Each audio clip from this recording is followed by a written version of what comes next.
From the heart of America, where hard work, freedom, and faith still define who we are. From the farms to the factories, from small towns to city streets, this is the fight for the soul of our nation. We're watching Democrats attack democracy. Do not be fooled. The strength, the grit, the greatness of the American spirit, all right here.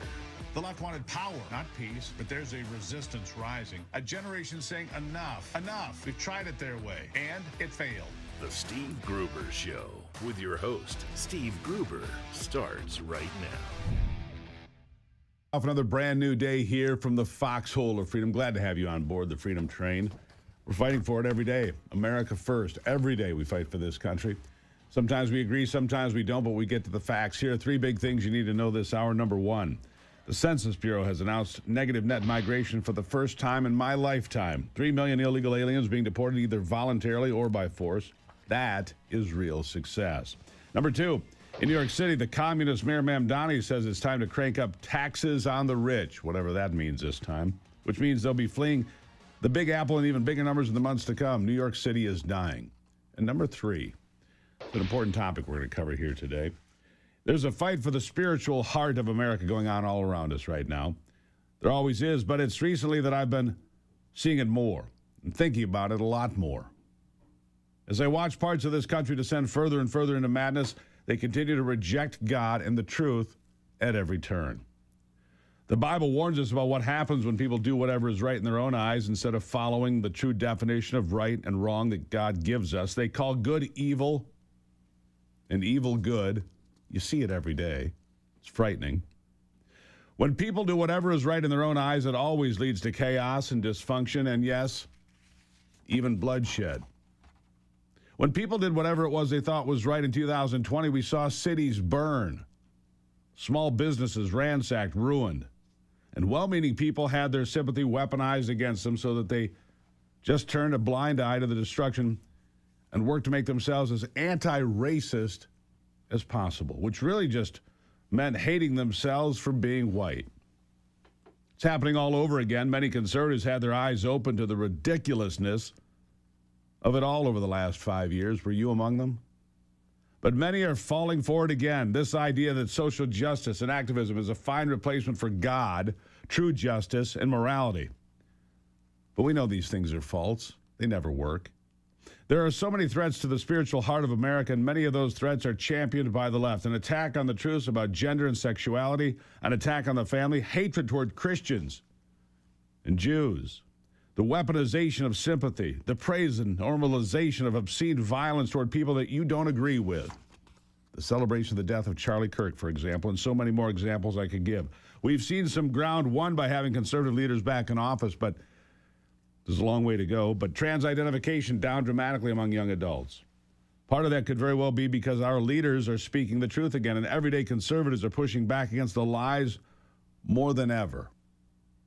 And part of this drop could be because young adults are finally seeing that trying to change your gender isn't a solution to mental illness. It's only exacerbating it. Either way, it's a win for the health of our nation. There are other wins, too, like revivals happening across college campuses. Church attendance up 15%. More and more people reading the Bible to see what it actually says, but the darkness is fighting back more than ever when it sees these wins. The enemy is angry. We're seeing the normalization of political violence against conservatives everywhere on social media, from people who work among us to even aspiring or elected politicians. Florida made the right call this week when it revoked the nursing license of Lexi Lawler. She made some vile wishes directed toward Press Secretary Caroline Leavitt, who, by the way, is expecting her second child. Listen to this. As a labor and delivery nurse, it gives me great joy to wish Caroline Leavitt a 4th-degree tear. I hope that you rip from bow to stern and never normally again, you Nice, right? How very nice. What a piece of work she is. It's always especially concerning when you witness healthcare professionals exhibiting hate-induced signs of madness, because these people are supposed to be unbiased. Unbiased in their standards of care, but too many are clearly not. Here's another healthcare professional with some very disturbing tips. Tips for people who want to resist ICE. Listen to this. I thought of something good. I think it's something weird spot.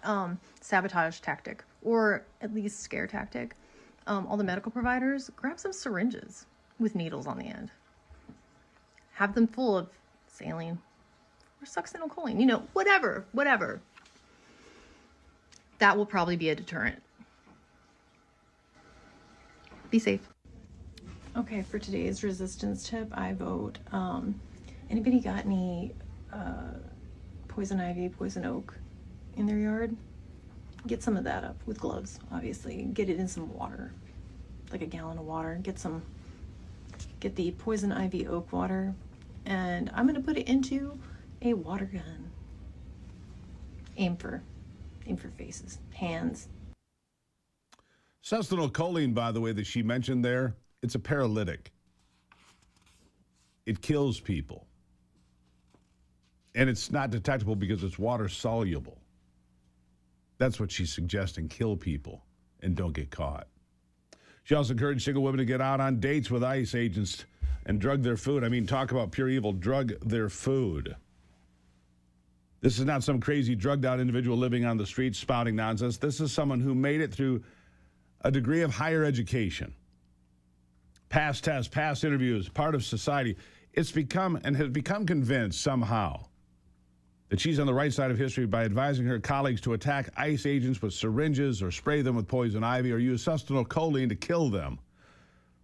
That's what I mean when I say we're in a fight for our nation's spirituality going forward. A fight for the soul of America, literally. These people can't tell right from wrong because they've rejected the only one who's ever correctly defined those things, God. I saved the best or the worst for last, if you will. Elliot Foran. He is running to be the next Attorney General for the state of Ohio. Let that sink in while you listen to this. What he does is he thinks that a winning campaign promise would be, what does he think it is? To kill Donald Trump. You heard me right. To kill Donald Trump is his campaign platform. Listen. Hi, this is Elliot Forhan, candidate for Ohio Attorney General. I want to tell you what I mean when I say that I am going to kill Donald Trump. I mean, I'm going to obtain a conviction rendered by a jury of his peers at a standard of proof beyond a reasonable doubt, based on evidence presented at a trial conducted in accordance with the requirements of due process, resulting in a sentence duly executed of capital punishment. That is what I mean when I say that I am going to kill Donald Trump.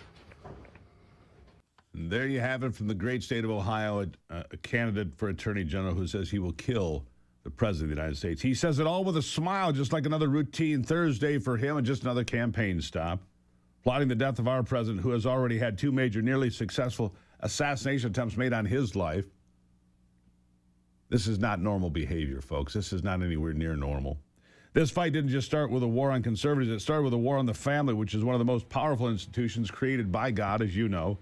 And the elites know it, which is why they want to dismember it. And the consequences have been devastating for everyone, except the elites, of course, because they just line their pockets, keep on moving, and keep smiling. We'll talk more about this very serious topic after the break. Good morning.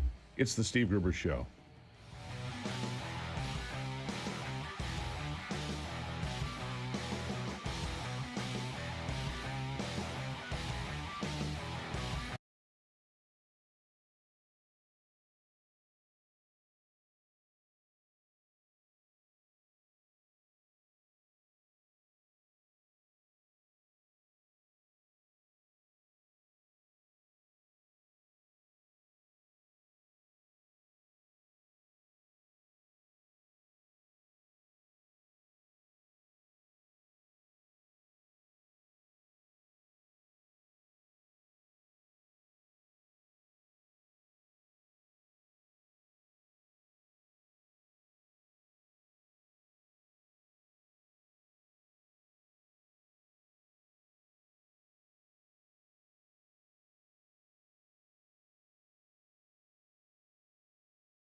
Great thinker, great conservative, Thomas Sowell. He knew about the destruction of the family, the threat that it posed. He talked about it frequently. Here's part of what he says. The first draft of the Communist Manifesto, which Engels wrote, specifically wanted to dismember the family. And Marx decided that wasn't going to fly. And so when he rewrote it, he left that out. But that's been there. If you follow the left back over the past 2 centuries, you see in there one way or another where they try to undermine the decision-making autonomy of the family. They sense it as an enemy from the very beginning. Oh, absolutely. Hillary Clinton said, it takes a village to raise a child. And someone said it takes a village idiot to believe that. What they're saying is they want to come in there and tell them. You see, it's part of the whole thing of third parties wanting to make decisions for which they pay no price when they're wrong. You see, when the parent raises the child the wrong way, the parent pays the price when the child goes down the tubes. But these third parties can sit back in their wherever they are, Washington or whatever, and if the things they tell us turn out to be wrong, it doesn't hurt them. Yeah. When you destroy the family, you create chaos and dysfunction, which inevitably creates more dependence on the government, which has never been a good thing in the course of human history. Never. You should be dependent on God and interdependent on your family, but nowhere else. We have generations of people who have now grown up believing that there is no real benefit to the nuclear family, to marriage. They believe that social media and the government can replace those institutions, so it's no wonder they're more easily brainwashed and controlled by entities that don't actually care about them. I told you yesterday the anti-ICE movement didn't care about Alex Preddy. That's why it encouraged him to obstruct ICE agents to his own harm.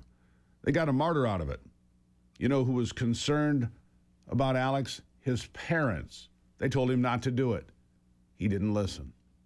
We have millions of people in this country who are being brainwashed into believing that they can find their worth and purpose in social activism, in violence, a lie that is being very effectively sold to women, by the way, everywhere, because women tend to be more sympathetic, and that quality is being weaponized against them even when they don't know it. Conservative Christian Allie Beth Stuckey gets it exactly right in one of her recent commentaries. Here she is. Women are made in the image of God, fully valuable. Christianity offers the value and the substance and the meaning and fulfillment to women that they are trying to find elsewhere, that they are looking to Glennon Doyle for and to Jen Hatmaker for, and they're not finding. They're just finding, more vapidity, if that's even a word. I don't think it's vapidness. The noun of vapid. We'll go with vapidity. They're just finding less and less substance and more just anger and bitterness. Turn to Jesus. I'm not just trying to make you be Republican. I just want you to know where your identity lies, that you can have the stability and the love that you're looking for in Christ. It's not going to be found in a one-night stand. It's not going to be found in social justice. It's not going to be found in your activism. It's only going to be found in him. Yeah. That's not a message you're going to hear from many on social media today, but you'll hear it here. It's an important message that needs to be shouted from the rooftops. There's one more threat that I see coming on the horizon towards Christianity. It's not a partisan one, but it's just as important, and it's called AI. Israeli historian Yuval Harari predicted this most recently at the World Economic Forum just last week. Listen to what he says about AI and its position going forward. Listen. Anything made of words will be taken over by AI. If laws are made of words, then AI will take over the legal system. If books are just combinations of words, then AI will take over books. If religion is built from words, then AI will take over religion. This is particularly true of religions based on books, like Islam, Christianity, or Judaism. What happens to a religion of the book when the greatest expert on the holy book is an AI? Yeah. Let me say this clearly. AI isn't evil. And it isn't automatically a threat to Christianity and other faiths, but it can quietly undermine authentic faith. Not by attacking it, but by slowly replacing the things faith depends on. Christian faith is about relationships, seeking God for wisdom, wrestling with truth, growing through obedience, repentance, and community. AI offers something very different: instant answers, constant availability, and comfort without surrender. And that's where the danger comes in. When people are anxious, confused, or hurting, who do they turn to first? Prayer, Scripture, a pastor, or a trusted believer, or a screen that responds immediately, affirms gently, and never asks them anything or anything of them? Over time, consulting AI before consulting God retrains the soul. It doesn't feel rebellious, it feels efficient. But faith isn't built on efficiency, it's built on trust. AI can also short-circuit spiritual growth. Real faith is formed through struggle, through waiting, silence, and unanswered prayers. AI fills every gap at every moment. But being informed isn't the same as being transformed. Convenience can produce shallow faith even when it sounds nice. Christianity is also embodied. God came in flesh. We gather in person. We confess face to face. AI pushes life further into the virtual and abstract, making real church and real accountability feel unnecessary or uncomfortable. Then there's truth. AI blends perspective. Christianity proclaims truth. Jesus didn't say he was one option. He said he is the truth. A culture shaped by AI may slowly treat conviction as intolerance and doctrine as, well, flexible. We've seen that. The real danger isn't persecution, it's replacement. Replacing prayer with prompts, wisdom with synthesis, and surrender with control. The question isn't whether Christians will use AI, but whether they'll remember who they're meant to rely on first. At the end of the day, this isn't about politics, platforms, or personalities. It's about who we serve. A nation can thrive under good leaders and survive bad leaders, but it cannot survive abandoning God. The chaos we're witnessing is the fruit of that rejection. The answer isn't louder activism or smarter technology. It's repentance, humility, and a return to the truth. I'll be right back.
All this talk about climate change 20 years after Al Gore's An Inconvenient Truth movie came out and preached doom and gloom. Here we are in the middle of the longest, deepest cold stretch I've seen in a number of years. Temperatures from Duluth to Marquette to Green Bay and Milwaukee and Chicago and all points around the Great Lakes cold. Temperatures in the negative numbers overnight, highs in the single digits. As a result of that, the Polar Star, that's an icebreaker for the United States Coast Guard. It had to go free a cruise ship. The Scenic Eclipse 2 became stuck while sailing through the Ross Sea. Got stuck in an ice pack. Oh. Anyhow, the United States Coast Guard to the rescue. They came on in, broke the ice up. Passengers, it was pretty cool. The passengers were all over the deck of this ship, watching, cheering, you know. Don't think, a couple of them didn't think, are we on the Titanic? Probably would have occurred to me.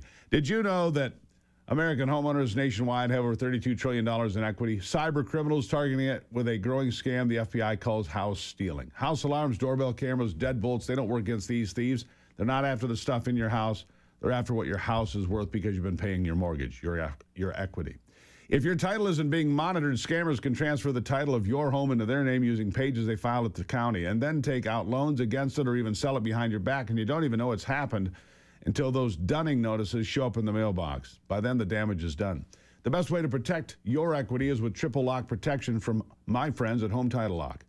Triple lock protection, 24/7 monitoring, alerts of any changes, and God forbid if the worst happens, restoration services at no out-of-pocket cost to you. You can check on your home's title today and make sure you're not a victim already. Use promo code Gruber at HometitleLock.com to make sure your title is still in your name.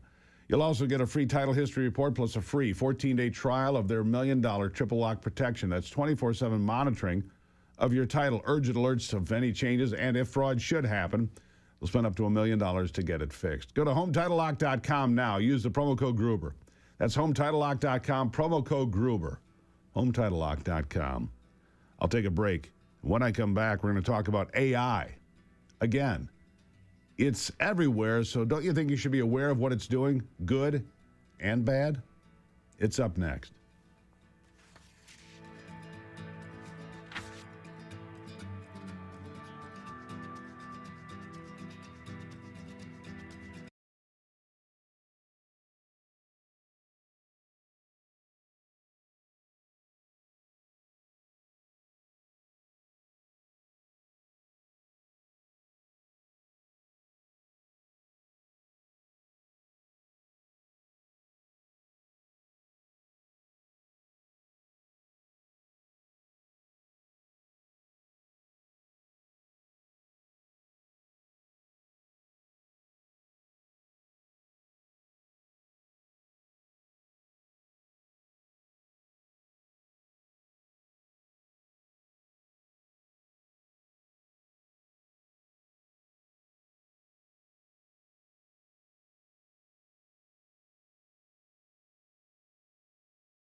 All right, we were talking about AI in the last segment here in detail.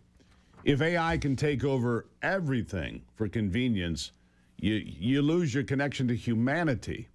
That's the concern. AI rewrites the Bible. AI rewrites history. AI rewrites whatever it wants, depending on what it's told to do, and then the consumer is they're left to believe that what it's reading or what you're reading is true. It's a frightening place, but good things can happen too. Brendan Steinhauser is the CEO of the Alliance for a Secure AI. Brendan, good morning. Thank you for being here. Good morning, Steve. It's good to be with you. So many good possibilities, but so many dark possibilities too. One of the things that just happened, Meta's pause on teenage access to AI characters, you say is a first good step. I don't even know what an AI character is, Brendan. That's how old I am. So help me out. Tell me what it is. Why is it a good first step? Well, an AI character is essentially a online character that you can create to be sort of a friend or a companion. And in some cases, unfortunately, with teenagers and with young adults, it can also lead to what they consider to be romantic relationships. So we have some alarm bells that should be going off right away with that. But it is something that people are able to create and use and design to ostensibly to help them deal with loneliness or to help them with relationships. But as we know, human beings desire relationships with other human beings. And so Meta is one of the companies that allows the creation of these characters. And it's been in the news recently that they've allowed these characters, these virtual people, if you will, to have these romantic relationships with people as young as 8 years old. So Meta your had to change that friends, policy. your imaginary friends now come with names and voices and the ability to talk to you. That's funny. You know, we're more connected than we've ever been, and loneliness is at epidemic proportions in this country. Anxiety, stress, suicide, more connected, but you've got 5,000 friends on your social media platform, but you don't know anybody. That's just frightening to me, Brendan. And that's what's happening to young people. We need to reduce screen time. We need to put a lot more bumpers on there and guardrails, don't we?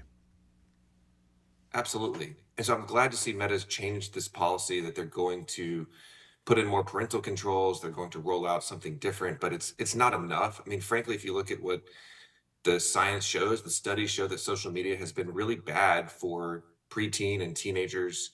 It's been bad for mental health. It's been bad for depression and anxiety. This has all been well documented. And AI is far more powerful than kind of the social media that we've had so far. It's designed in a way to keep people engaged, to keep them talking and interacting with these personas. And so it could be really dangerous. And especially because we've seen some of these characters actually talk the user into things like self-harm and even suicide. So what should be done in your estimation? Look, first of all, I think there should be a strict reduction. If you look at the kids that use devices less than a couple of hours a day compared to those that use them more than 4, 5, 6 hours, and the average for some is far higher than that. Those that are on devices 4, 5, 6, 7 hours a day have terrible outcomes. Those that are on for less than 2 hours a day seem to be still pretty normal, whatever normal means anymore, Brendan. So shouldn't there be a bank of time for a person to say you can use it? If you're 8 years old, you can use this much. If you're 15 years old, I mean, people will complain about it, but the fact of the matter is the studies, one after another, show the exact same things you're talking about. Damage to young people, damage that creates anxiety, stress, suicide, loneliness, depression, all of it. We can do better, can't we? I think so. And, some members of Congress and members of state legislatures are even calling on an outright ban on these companions for minors. Some of them are calling on an outright ban for the use of AI chatbots in general for minors. Some people support that. Others think, okay, maybe they should be able to access them with limitations. We have seen people calling for requirements for a notification if you have spent 2 hours or 3 hours on with them, or reminders that these are not real people, that these are virtual fake people. These are just these sycophantic things that were created to keep you engaged. And so putting in those kinds of safeguards. But yeah, it's a real problem. And I worry about human beings already having issues with relationships. And again, the loneliness epidemic. If we go down this path where people are spending hours and hours in this virtual world, they sort of, enter the matrix, if you will, and never leave. That is not going to end well for our civilization. We need people to be out in the real world. We need them to be, getting married and having families. We need them to be, procreating. We can't have our birth rate decline, and drop below replacement rate because people are just, stuck on a screen all day long. But that's happening, and it's happening in places like Japan, for example, in a very serious way. And I think that we could be next if we're not careful. You look at birth rates that have plummeted for a variety of reasons. One of them being this dependence on electronics, dependence on devices. What we've seen are real world drops in testosterone to levels that we've never seen before, the levels of testosterone. Do you think there's a relationship here between staring at screens and the drop of critical hormones in the human body? Oh, I'm sure that's the case. We were not designed as young men to be stuck inside on a computer. We were designed to be out walking around, running, climbing, jumping on things, exploring the world, in the woods. That is what men were designed to do biologically for, hundreds of thousands of years. Our species has been doing that. And now just in the last really 25 or 30 years, or maybe 40 years, depending on how you count the screens and the use of computers, we've been more sitting at a desk. We've been on our screens, watching things, taking things in, and we're getting less exercise. We're getting less time outdoors. Not only men, of course, young men in particular, but young women as well. And it's proven it's just making us unhappy and more anxious and more depressed and more lonely. And so I think that those studies are very believable to me.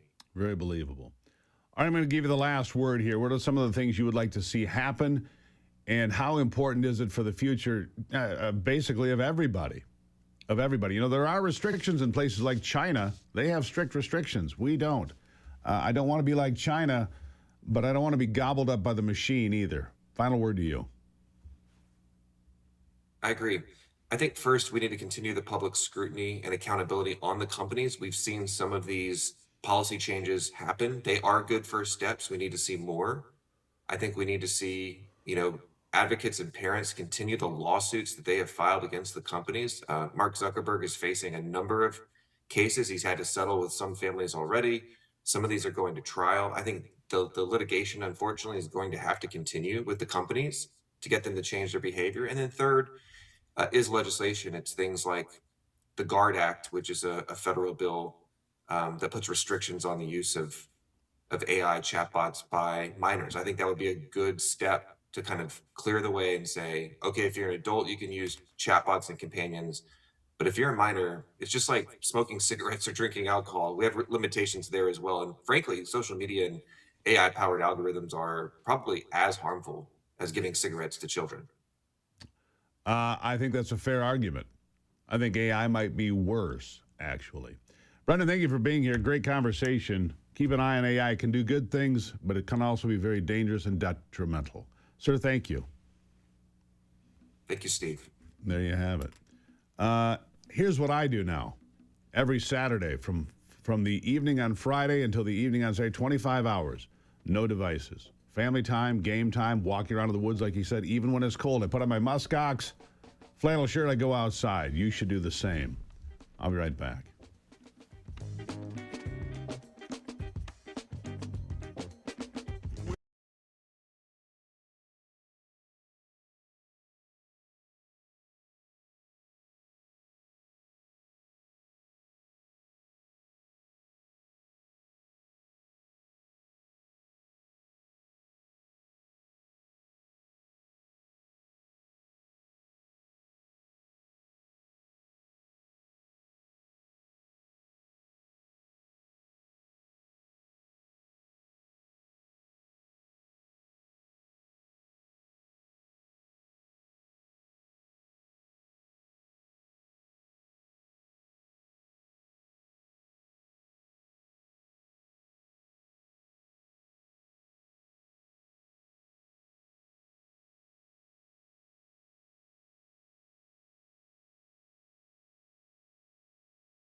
Let me start by saying this. Here's what I like about longevity wellness. It's simple and it works. One daily shake delivers protein, collagen, omega-3s, probiotics, colostrum. It supports your gut, your joints, your brain, and your immune system. No gimmicks, no clutter. And in this age of Make America Healthy Again, it's just clean, good food. Joe Reek joins me from Longevity Now to talk more about this product he has been supporting and talking about for the last few months. Joe, we use it every day here in the house. Me, Ivy, the kids, everybody loves it. It's a great product, and you can feel the difference. Look, we work out a lot, the kids in sports all the time. This is a product that delivers on the promise. No shortcuts here, are there? No shortcuts. And that's what's the beautiful thing about longevity, Steve, that it's a simple, once a day, the whole body nutritional drink that you can take every single day. It's going to get you everything that you just mentioned: collagen, protein, probiotics, omega-3 oils, DHA. So it is packed with a variety of different ingredients that make you feel a whole lot better, that makes your body work a whole lot better, and it just tastes delicious. Yeah, so here's what I want to talk to people about right now. It's the new year. A lot of people decide, well, I'm going to lose weight, but they're using GLP-1 or other. It's a shortcut. I get it. I'm not criticizing that. But if you want to make sure you maintain muscle and bone when you lose weight, no matter what program you might be on, this is one of the ways to do it. Longevity is there to defend your body even when you're cutting pounds, right?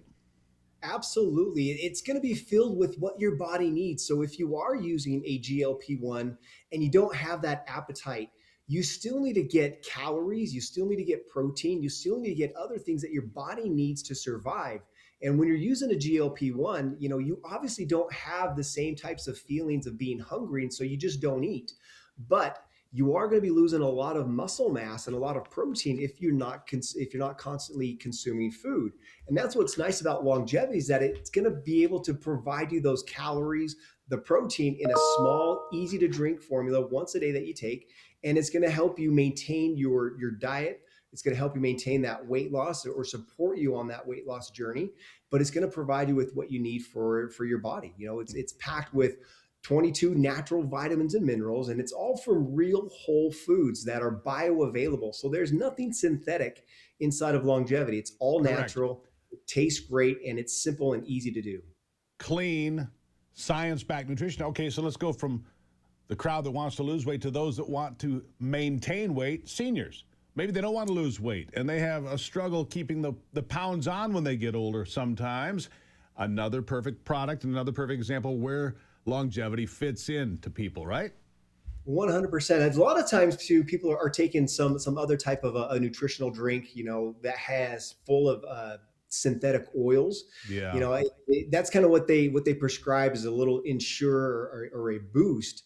But longevity is a lot cleaner product for you. It's not going to be full of the synthetic oils that you're going to have. It's going to taste a lot better, but it's also going to help you maintain that weight as well. It's packed with 270 calories per serving, 25 grams of protein, as well as the collagen and the other inclusions that you mentioned as well. So this it's designed for everybody, whether you're a child, whether you're a senior, and everybody in between. There's nothing crazy about it. It's very simple to do. You add it to water, you can add it to milk, you can put it in a smoothie, take it once a day, and you're ready to go. Yeah, and I want to touch on another group of people. My teenager, involved in sports, like I said. So high impact. Look, we go to the gym, Ivy and I do, to get spiritually, physically, and mentally demoralized 3 times a week. But one of the ways we bounce back is longevity. The teenager going to practice sometimes every day, sometimes more than once a day. Weekend games, we've all been there, Mom and Dad. We've all been there, run around weekend games. You want to keep them up for the next game because you get 3 or 4 basketball games in a row. Boom. Middle of the day, right there it is. And look, he got more rebounds this weekend than he's ever gotten. He was an animal in there. I can't say it was just the longevity, but it sure didn't hurt.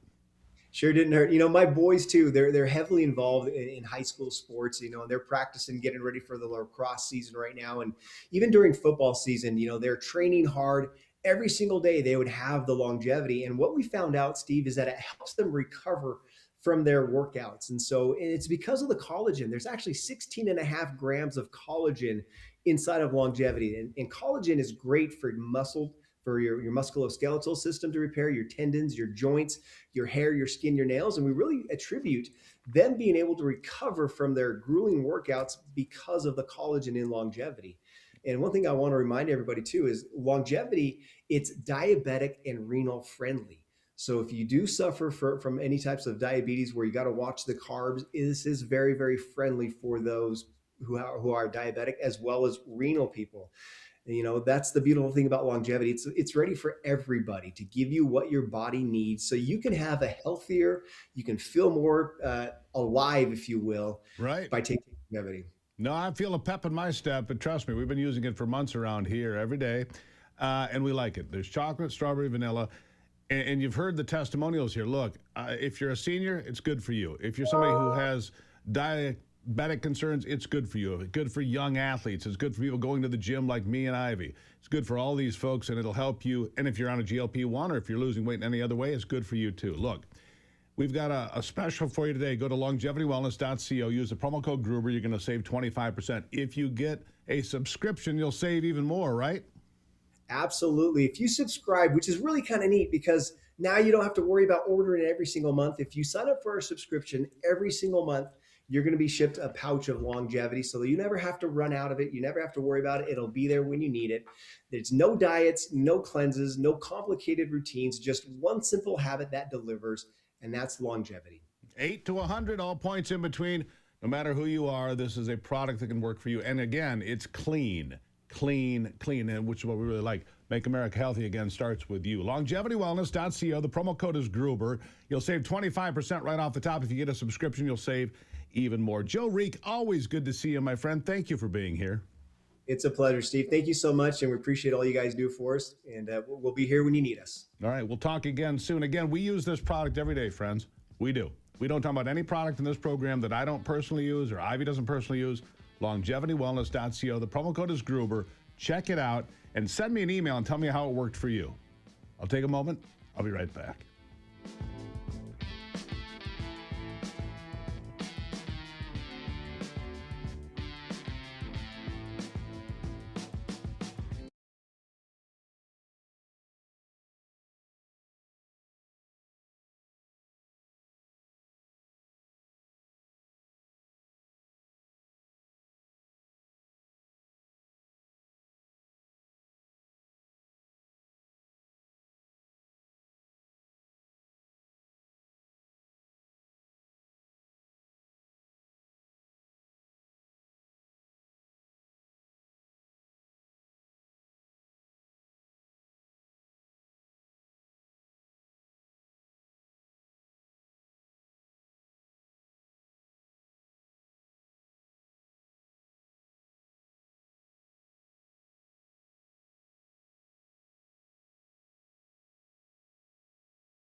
All right, well, we've talked about good news for the economy in a variety of places. We talked earlier this program, in case you missed it, that General Motors, I didn't realize that the Enclave, the small SUV they build, is built in China. I had no idea. It's not going to be built in China anymore. It's coming back to Kansas City, Kansas. So they're closing their facility in China. Good. Meanwhile, John Deere, building a $70 million factory in North Carolina, where the only excavator made entirely in the United States is going to be built. That announced by Donald Trump yesterday in Iowa. It's currently built in Japan.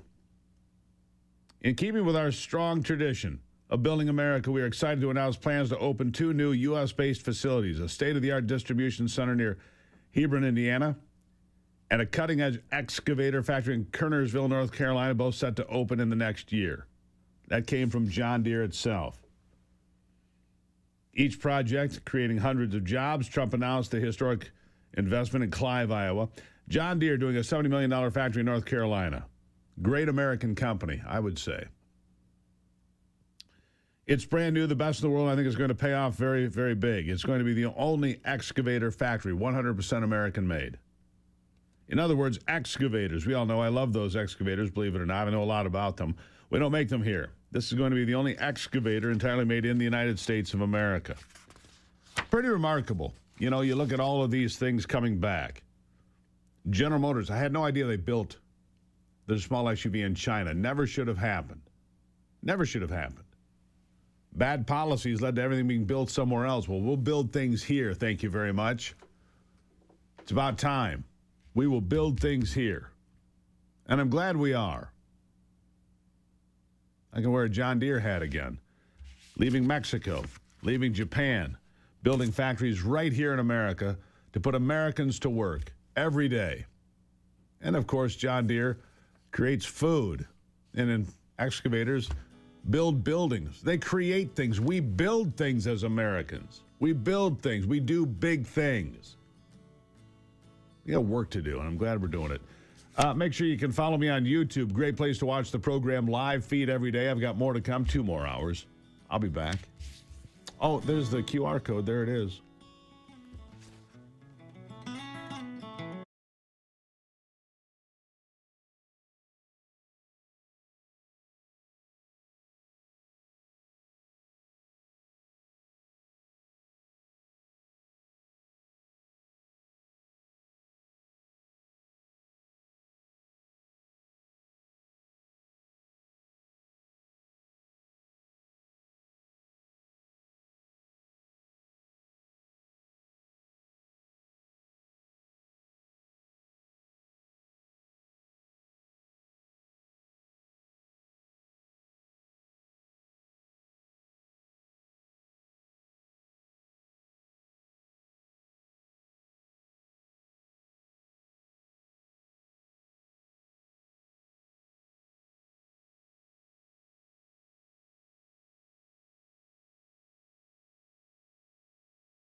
From the heart of America, where hard work, freedom, and faith still define who we are. From the farms to the factories, from small towns to city streets, this is the fight for the soul of our nation. We're watching Democrats attack democracy. Do not be fooled. The strength, the grit, the greatness of the American spirit, all right here. The left wanted power, not peace, but there's a resistance rising. A generation saying enough, enough. We've tried it their way, and it failed. The Steve Gruber Show with your host, Steve Gruber, starts right now. And welcome back as we continue fighting for America from the foxhole of freedom. Looking out for you every single day. Who do you want in your foxhole when the chips are down? Here are three big things you need to know this hour. Number one, the Federal Reserve not going to touch interest rates anytime soon. That is the word from the central bank. They, of course, do not want to help President Trump or the economy in any serious way in an election year. Number two, Spain doing what so many on the left want to happen here. The socialist government just granted asylum to 500,000 illegal aliens. I can tell you it is not a popular decision in Spain. And number three, as we've been discussing now for a while, this whole insurgency in Minneapolis, not an organic protest like we've seen in the country in the past. No, this is an organized pseudo-military operation, well organized, well funded, and its communications all top shelf. It's designed, make no mistake, it is designed to destabilize the government, but not just in Minnesota, but in Washington, D.C. And it's not going anywhere. It's not unless it's taken care of head on. That's a fact. Let me give you an example of this undermining of America that comes from sources like George Soros, the Philadelphia district attorney, a guy installed with Soros money. He's one of dozens around the country. You know, Soros went around the country and funded these races and got in these radical left-wing district attorneys, the ones that put in no cash bail and let the criminals return to the streets and don't allow ICE to come pick up people that are here illegally that are being held in jail. Don't help them. Put them back on the streets. Well, this Philadelphia DA might be more radical than the rest, declaring that federal law enforcement agents are Nazis, of course. That's what they say because that's their card. And he threatens to hunt them down. This guy threatening to hunt down federal agents. This guy should be in handcuffs. Listen. This is a small bunch of wannabe Nazis. That's what they are. In a country of 350 million, we outnumber them.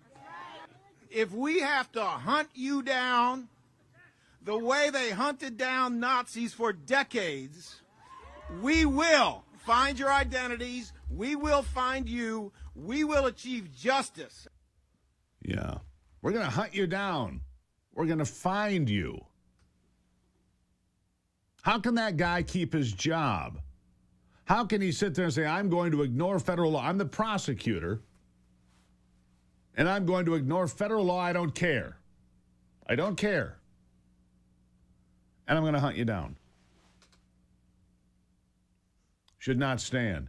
Kevin O'Leary, Mr. Wonderful, on CNN a lot these days, must have some sort of a contract.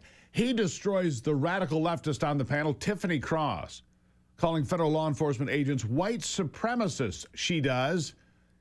He's not standing for it, nor should he. Listen. Kidnapped. Did you just say ICE officers are militia? Yes. Have you not been paying attention? Yeah, I they think certainly you're mirror stretching the a little Gestapo. bit. You know, that's very. I don't think I'm stretching anything. I think we have seen what we have not seen. What we have not seen are gang members committing violence. What we have seen are ICE agents hold on one second. kill people. But Tiffany, you're saying that you're just making a supposition here. There's no concrete evidence. You got to be careful. That's way there was some supports. There was some men and women serving the government. We have seen white supremacist tattoos risking their lives, serving the government. Risking their lives, they're taking lives. You're calling them Proud Boy militia. Did you say that? Well, I did not call them Proud Boy militia, but I think it's disgraceful that you're sitting here. I'm actually not. But I think that there are white supremacist tattoos on their white supremacist federal officers. Yeah, white supremacist federal officers. Like, where are you going with this? Why would you say that? I'm going with my eyes, ears, and logic. There have been multiple ICE agents who have white supremacist men and women working for the federal government, risking their lives, carrying out a mandate, and they're white supremacists? Yes, and you're a member of a cult, so I don't expect you to have Whoa. I think the generalization is And Abby Phillip lets that stand. The moderator of that nightly circus on CNN just lets that stand. Shameful, CNN. That's why we call you Chicken Noodle News here, because you're shameful white supremacists. Do you realize that many of those agents, you've heard them talk, you've seen them, are Hispanic and black? Oh, they're white supremacists. These people are shameless in their pursuit of stupidity. Senator John Fetterman says he no longer supports the idea of sanctuary cities. Thank God there's one Democrat alive in the wild with a functioning brain, and remarkable that it's him. Listen to this. Do you still agree with that tonight? Is that still your position, that sanctuary cities make people safer? I think at that time the dynamic has changed much differently, and the border has become more and more increasingly more difficult. So for me now, I think it's entirely appropriate to make the adjustments, and I do think at this point we should be turning over all the criminals that are in custody in all these jurisdictions. Does that, I mean, for Minneapolis, obviously you're the senator from Pennsylvania, but in Minnesota, Jacob Fry, the mayor, says he doesn't believe that they should cooperate with those federal enforcement laws. So you do believe that they should be cooperating more with the Trump administration? What I do believe is that if there are law enforcement that have these people in custody that are behaving in criminal behavior, then yes, they should cooperate with that, and those individuals, if they're convicted, should be deported. Yeah, they should be deported. Sanctuary cities, a terrible idea, says John Fetterman. Boy, was he right. And by the way, the number one female rapper in the world. Who is it, Anthony? Mm-hmm. Well, I don't know if I agree, but... Well, I think that the numbers of sales of records would support it. Nicki Minaj says she is the biggest Trump fan in the world. Listen to her.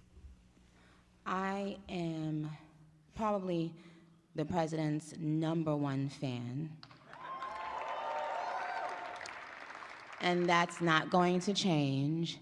And the hate or what people have to say, it does not affect me at all. It actually motivates me to support him more. And it's going to motivate all of us to support him more. We're not going to let them get away with bullying him and, the smear campaigns. It's not going to work, okay? He has a lot of force behind him, and God is protecting him. Amen. Amen. There you have it, Nicki Minaj. Well, who is the #1 female rapper in the world then, Anthony, if not her? I was actually just thinking about it. It's probably Nicki Minaj. Yeah, you got nothing. He fact-checked me. He lost. He lost. Steve is a huge Nicki Minaj fan. I couldn't name one song. Who was I listening to yesterday? Oh, during our podcast. By the way, the Forgotten America podcast about to launch had a great guest yesterday. And he was mentioning rappers. I'm like, I have no idea. Did you know who they were when he was mentioning them? Yeah. Of course you did. Anthony lives in the hood. Woo, woo, woo, woo. Anyhow, I'll take a break and be right back.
I have not been to the White House in like 6 weeks. Wasn't there since first part of December. I like being there. It's great. My next guest is going to be there today. Norton Rainey is the CEO of ACE Scholarships. It is National School Choice Week. Norton, welcome to the program. Thank you, Steve. It is an honor to be on your program. It's an honor to be in D.C. today in our nation's capital to celebrate this historic week for children and parents in America. Tell me about your day today. You got a lot going on. It's an exciting day. I have an honor, along with some other friends in this movement, to go to the White House and meet with Secretary Linda McMahon, who is a hero in my role because she is pushing for education reform in America. We have a bold president who has signed into law in the big, beautiful bill, a education tax credit, which will go into place in 2027. And so I have the honor of being here today celebrating what is arguably, we believe, the most important effort in our country, and that is allowing parents to put their kids in the school of their choice because we know it works. You know, last week, maybe you saw this, maybe you didn't, Randy Weingarten, another one of your heroes, I'm sure, was at the World Economic Forum, suggesting that the World Economic Forum ought to be the organization that puts together curriculum for students in every country. What are your thoughts on that when you hear something so outrageous? Well, Randy Weingarten is the gift that keeps on giving. I love it when she speaks because she makes no sense. And for a person to be at an economic forum talking about the economics and putting that money into curriculum when our public schools currently spend just under $1 trillion per year in the United States of America, yet our country is ranking in the 40s compared to other countries around the world. Money is not the answer in this particular case, particularly when we know 75% of money in our country goes toward administration, not actually to the kids in the classroom. So Randy Weingarten has a track record of failure. She and her cronies in the unions right now have done an awful job, and they do not care about our kids in America. They care about special interest groups in the unions and protecting what they have in their own little fiefdom. Power and money in their own little fiefdom. Exactly right. All right, so here is a legitimate concern or criticism of schools of choice I've heard recently. And I've been a proponent of schools of choice for the 15 years this program's been on the air. But one of the concerns, money follows a child. I like that so that kids can get out of failing schools, wherever they might be, get into better opportunities, get a chance at the American dream. But when you look at places like Houston, Texas, all these mosques going up, and so you have all these Muslim schools being created, and the curriculum in some of these places is completely anti-Western civilization, anti-America. What about concerns that are being voiced about that? Well, at ACE Scholarships, our concerns are really about letting the parent choose a school that's right for them. I think those concerns you're talking about are going to take place more at a federal level and a local level. We care more about putting money in the hands of parents. And here's what we know is that they're choosing really good private schools. And almost all of our schools tend to be faith-based. Our kids are graduating at 100% rate, and they actually love America. So to your point about the kind of schools our parents are putting their kids in, they actually believe in our founding fathers. They believe in the United States of America, and they also want their kids to be in an environment where their values can be instilled the same way their family loves our country, they love God, and they want their kids, most importantly, to have a world-class education so they can graduate, go to college, the trades, the military, and they can be self-sufficient and do things on their own. And when that happens, great things happen for our country. And the politics is not as significant because we know we have so many good private schools and homeschool and charter schools more than ever that actually do love America. It's just a matter of freeing up those resources so our kids can go to places where they're educated and where they also love America. So you're looking at classical education models is what you're discussing here, correct? That's part of it. Classical education is really taking off now, but there are many options when it comes to education, and classical is one of many. That's the beauty of an ecosystem in education now, is that we've gone so much further than just traditional private schools. We have online education and micro schools, which is a combo of private school and homeschool. My wife and I educated our kids initially through homeschool, and people said that we were crazy because my wife wasn't an educator. Our kids have done just fine. They've graduated and done incredible things. We know that parents care about their kids more than anyone else. And when you put the power in their hands, their kids do well. They thrive. Well, I hope you do well in the nation's capital today. It'll be a big day for you. And hopefully you continue to make strides to better educate America's young people because, you look at the schools. You mentioned we're in the 40s. That's probably being generous in some ways because the unions are probably doing the measuring. But I appreciate you being here, Norton. Thank you. Thank you, Steve. Appreciate your attention to this issue. Have a great day. Blessings. You too. All right. Enjoy the White House. It'll be a nice day. It'll be like Christmas at the White House, right? Because there's snow on the ground. But before you know it, the cherry blossoms will be back. I can guarantee you that. The cherry blossoms will be back because it's going to be spring before you know it. At least I hope so because, man, it is cold. Here's the problem with most weight loss programs. They sell one plan to everybody. And when it fails, they blame your willpower or something else. Not here, not at My Pure Health Solutions. It's all natural. It's not a one-size-fits-all. My plan is not your plan. No shots, no pills, no potions, no lotions, none of that nonsense. At My Pure Health, they start with a full body scan. Then you're given a customized plan made for each individual, built around what your body needs. And you're not left on your own. You get health coaching to meet with you, keeps you on track, helps you make a doable plan in real life. For 40 days, you follow simple rules to shift into fat burn. Then they teach you how to stabilize and keep the weight off for good. So many viewers of this program have done it. I've heard your stories. I've seen the pictures. It's remarkable. Stop buying generic plans for a body that isn't generic. Go to GruberHealth.com. GruberHealth.com. And all my listeners, you get a discount. You're going to love these folks. Be happy to look in the mirror again. Be happy to look down and say, man, my pants are loose today. What's going on? GruberHealth.com. Check it out. You'll be glad you did. I'll take a break and be right back. It is The Steve Gruber Show.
All right, let me set the stage for you. Coming up here in just a few moments, Gregory Wrightstone will be here to discuss climate change, which we've discussed with Gregory for, since this program's been on the air, I think almost 15 years. But if you go back 20 years, you're going to find this documentary called An Inconvenient Truth. Remember Al Gore? I think he won an Oscar for this mess, right? 20 years. The Arctic was going to be ice-free within a few years. Sea levels were going to rise to the point that houses were going to be inundated. The islands were going to sink into the sea. People were going to be displaced. There was going to be famine and chaos and death and destruction. And it never happened, any of it. Storms are going to be worse. No, storms are the same as they've always been. They're cyclical. You know, last year we didn't have a single hurricane make landfall in America. Not one. Not one.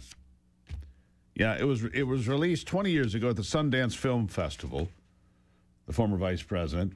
It was a catalyst for the climate activist movement, for the biggest scam, the biggest grift ever pulled off on countries. Get rid of your power plants, they said.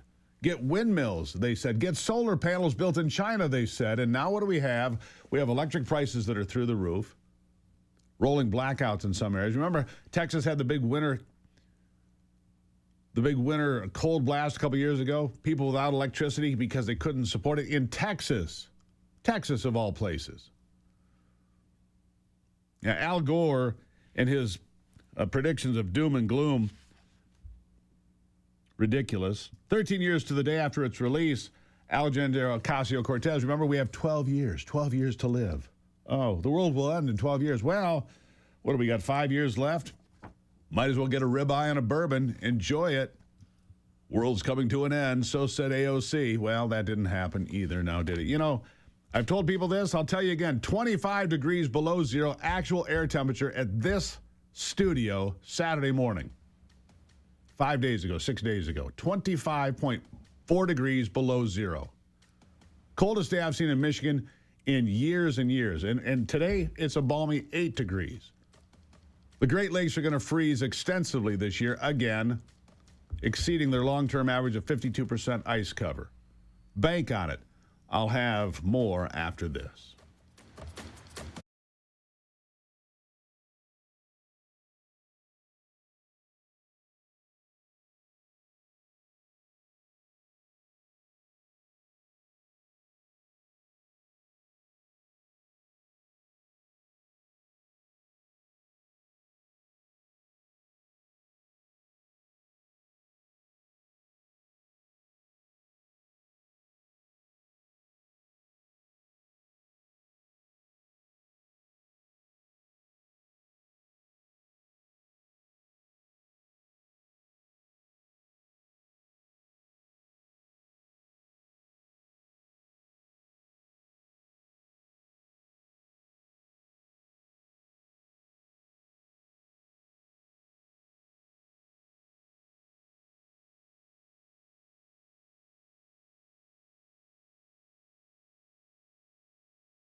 All right, back to it with my friend Gregory Wrightstone. Like I said, I think he's been coming here for 15 years, talking about climate change and everything going on. And Al Gore, 20 years of being wrong. I wonder how that feels. Gregory, welcome back to the program.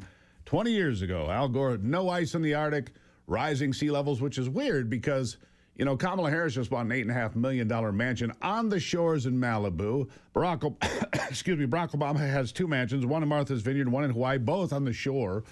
They're not too worried about the sea levels rising now, are they? No, neither am I. I'm calling you from Apollo Beach, Florida, and I'm officially 12 feet above sea level today. Yeah. 120 years ago, the spot I'm on was also 12 feet above sea level.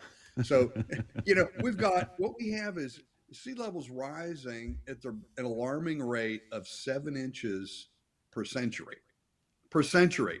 So that's not, and so sea level is rising, but Al Gore had predicted that all of Florida was going to be underwater by today. Well, I'd be talking to you with my mask and a snorkel right now if he was correct. But he's been wrong about everything. He's made, as of 2022, that was the last good reckoning I had, $330 million on this climate scam that he's talking about.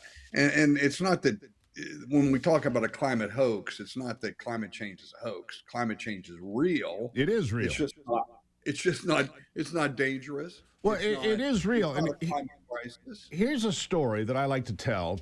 About 15 years ago, the University of Michigan put up satellite imagery over Lake Huron, and they found this isthmus, this land bridge between Michigan and Canada, about 250 feet beneath the surface. And they said, you know, that would have been a great place for the people that originally lived here to hunt caribou. So they put down submergibles, and they found intact hunting ambush camps on that isthmus, just like they predicted.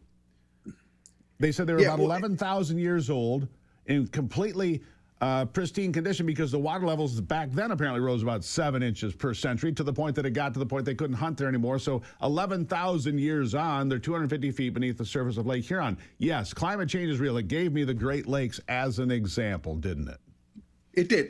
It was actually, the Great Warming started about 18,000 years ago and really started accelerating 15,000 years ago. And over a period of 10,000 years or less, sea level accelerated quite greatly because glaciers were retreating, glaciers were melting, adding water to the oceans. The oceans were warming, so they expanded a little bit, and so we have 400 feet of sea level rise that occurred from the period of 18,000 years to today. 400 feet of sea level rise. Now, bear in mind those islands that Al Gore predicted 20 years ago in the Pacific Ocean that would be well underwater. They were also just above sea level 18,000 years ago. And now we've got 400 feet of sea level rise, and here they are still just above sea level. And so what they're saying is that 400 feet of sea level rise did not put them underwater, but that next 7 inches, look out, that's going to put them underwater. No, it's not. These islands keep growing. It's called a geologic process known as accretion, where these islands grow along with sea level rise. The sands and gravels on the oceans, on the beaches, wash up onto the islands, and then it's distributed by wind and critters all around the island. So it's a slow process. So that's what we have, are these natural processes that have caused the islands like the Maldives and the Seychelles to rise along with sea level.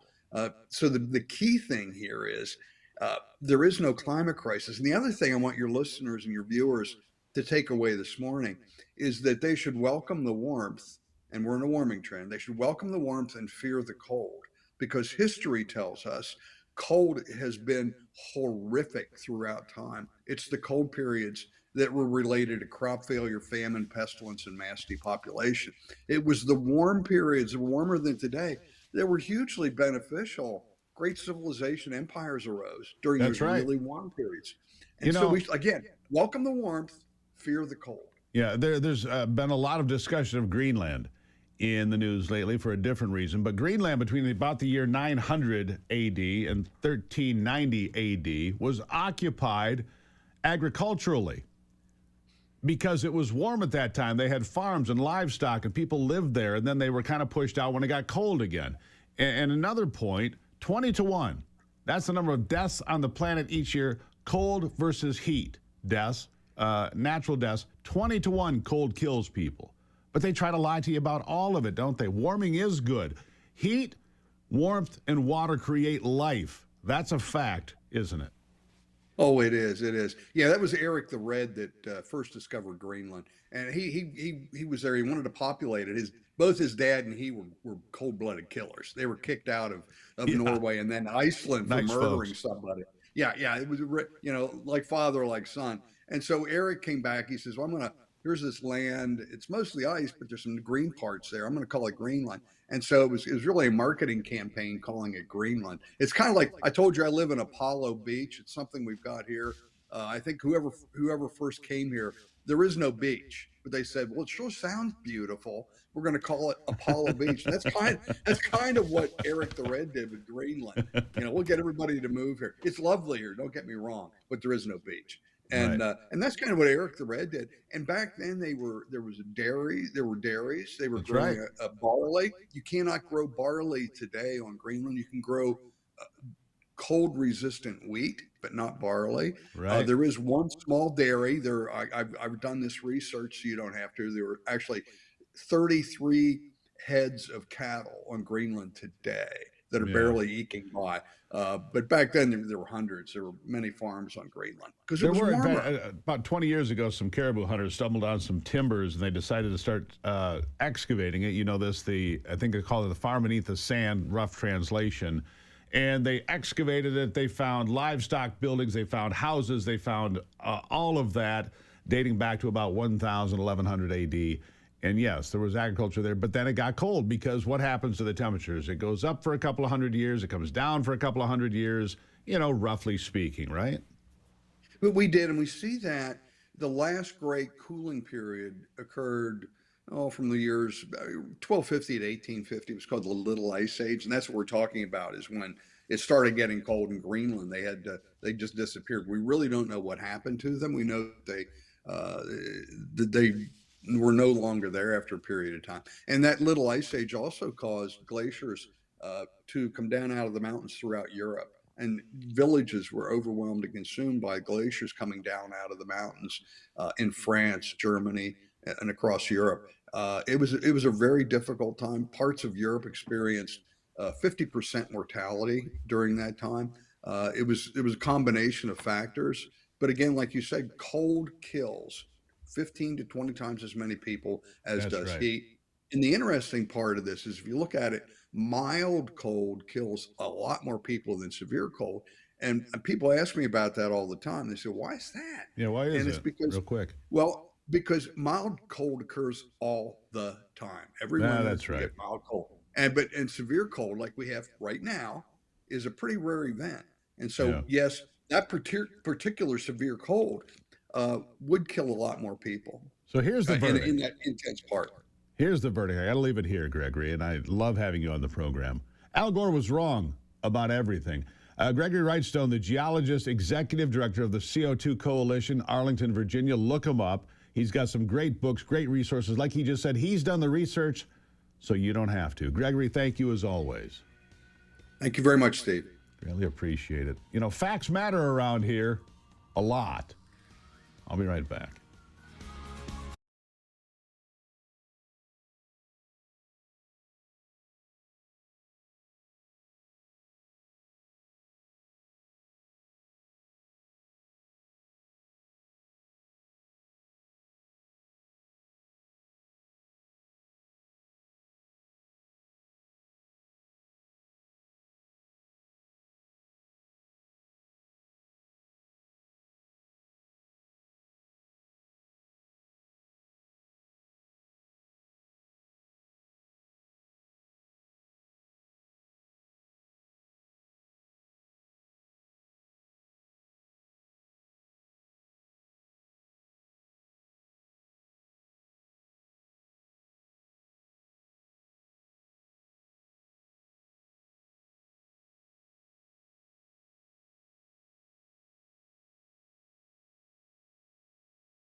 All right, welcome back to it. Big happenings in Michigan. The Attorney General of the state of Michigan, Dana Nessel, has been avoiding a minefield for a while now, but it got a lot closer yesterday. One of her friends charged with embezzlement, somebody she tried to protect, it appears. Joining me is State Representative Jay DeBoyer. He's the chair of the House Oversight Committee in the state of Michigan, represents District 63. Jay, welcome back to the program. Morning, Steve. How are you? I'm good. You've been running these investigations. You said to me on this program that Dana Nessel was protecting her friends and her wife in another case from being investigated in possible prosecution. Well, yesterday, that friend that she's been trying to protect from claims of embezzlement was charged with felonies in Kent County, Michigan. Tell the folks the story. Yeah, so I'll try to be as informative and as precise, but as brief as I can. Tracy Kornack is an attorney. Some people refer to her as a slip and fall attorney, she additionally is a probate attorney.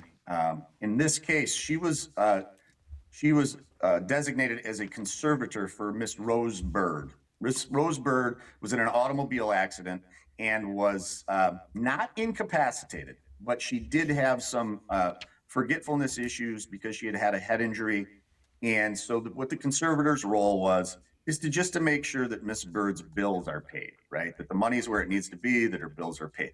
Miss Bird lived in an independent living facility that was paid for by State Farm because of the auto accident. Additionally, Miss Bird did receive a settlement in a lawsuit in the accident. She was not at fault in the accident. She was just an unfortunate victim. We can get into that settlement in a second, if you don't mind, Steve, but I'll give you the nuts and bolts here. So what happens is that Tracy Kornack, after a period of, brazenness, I would have to speculate, drafts a fraudulent invoice, literally creates an invoice with a header on it using a medical services provider header, a company that she has nothing to do with, by the way. She then takes the Heather Hills EIN number. Heather Hills is the facility that Miss Bird resided in.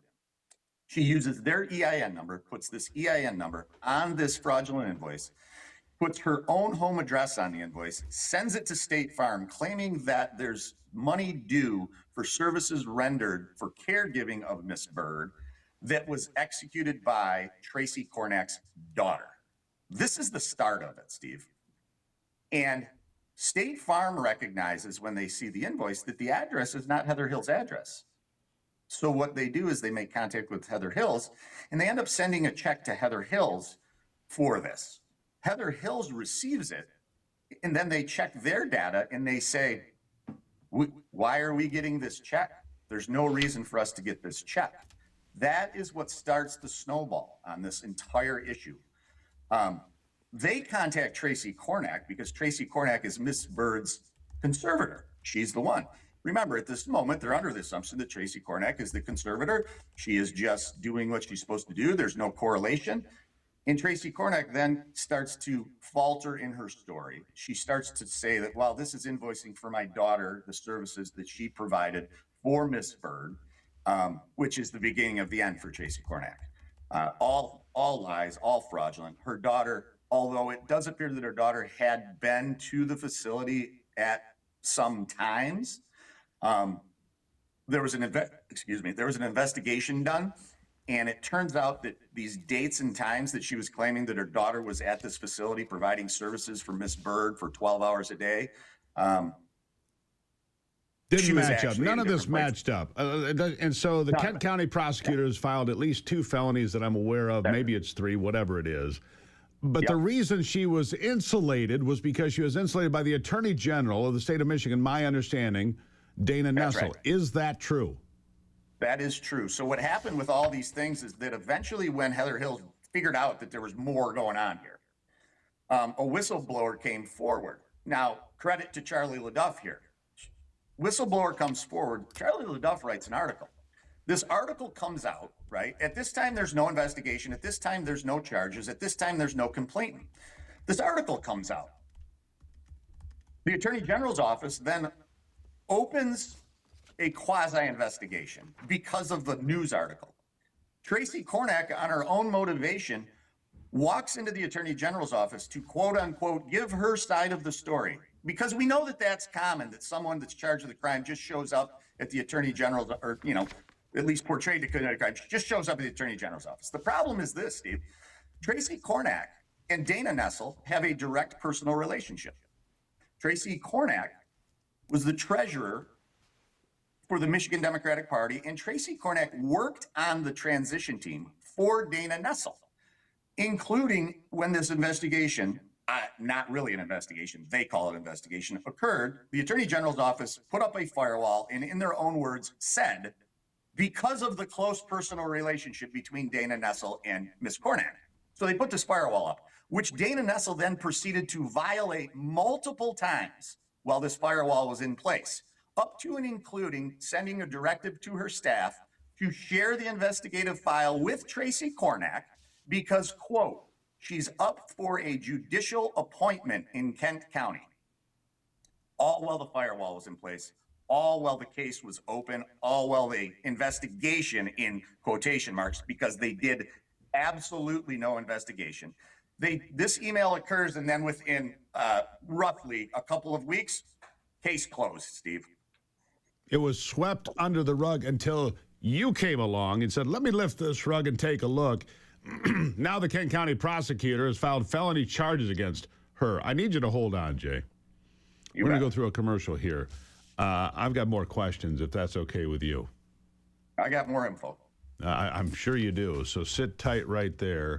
Dana Nessel directly involved with what sounds like insulating, protecting, and a cover-up of her friend, Tracy Kornack, now facing felony embezzlement charges for everything that Jay just laid out there.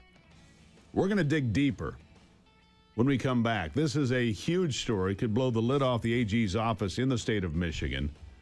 What an election year surprise this is. I'll be right back.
All right, back with Jay DeBoyer. And by the way, Jay's going to stick around with us at the top of the next hour because this is a big deal.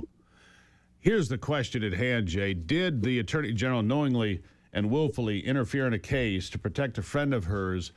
And I'm not going to say it was criminal, but was it out of bounds at least? It was completely out of bounds, Steve. Absolutely, completely out of bounds. Do you think that it's possibly criminal? Let me just ask. You know, Steve, I'm not a lawyer.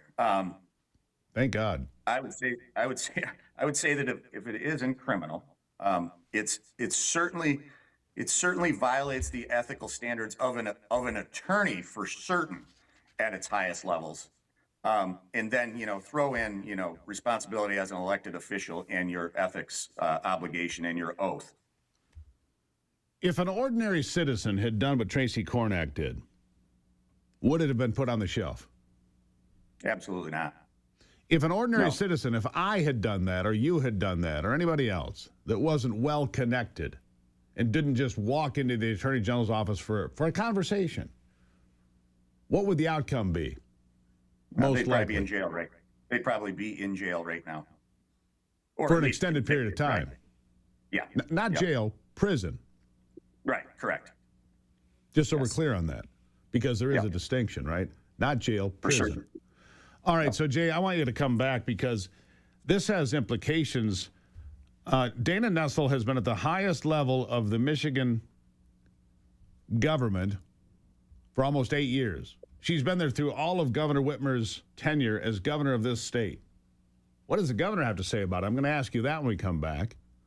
I'm going to ask you what Dana Nessel has to say about that. Are you going to subpoena Dana Nessel to come before your committee? I'm going to ask you that. So stick around. A lot more questions in this huge case. And this is only one. There's also another case involving Dana Nessel's wife, where it appears she was also insulated from investigation by the Attorney General's office. Big shakeup in Michigan. House Oversight Committee Chair Jay DeBoyer back with us in a few minutes.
From the heart of America, where hard work, freedom, and faith still define who we are. From the farms to the factories, from small towns to city streets, this is the fight for the soul of our nation. We're watching Democrats attack democracy. Do not be fooled. The strength, the grit, the greatness of the American spirit, all right here. The left wanted power, not peace, but there's a resistance rising. A generation saying enough, enough. We've tried it their way, and it failed. The Steve Gruber Show with your host, Steve Gruber, starts right now. All right, let's jump right back into it now this hour. Jay DeBoyer, the House Chair of the House Oversight Committee in Michigan, still with me here today. Jay, thank you for staying because this is a huge story. Tracy Kornack, friend of Dana Nessel, now facing felony charges in Kent County, Michigan for embezzlement. Again, we talked about this before the break. If you and I had done this, there would have been no walking into the AG's office like Tracy Kornack did. The case wouldn't be shoved to the side and forgotten like happened with Tracy Kornack after that convenient visit to the Attorney General's office. So back to the real serious questions here.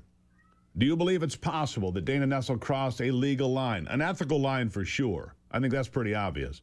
But a legal line. Is Dana Nessel in some sort of legal peril here? What are your thoughts? And, and like I said, I'm not an in-depth lawyer on these kinds of things. It's possible. I guess I would have to go to my lawyers on my team and say, can we look at the behavior and the actions now that we have corroborated evidence from, Adult Protective Services, now that we have corroborated evidence from Kent County Sheriff's Department, now that we have corroborated evidence coming at us. And by the way, Allegan County, there's a whole nother investigation going on by the probate judge there, and God bless that probate judge for doing what is being done there. So now that we do have this corroborating evidence, we probably should be going backwards now and looking at timelines and looking at the emails. But I'm going to share something with you, Steve, that has kind of got lost in the weeds in this conversation.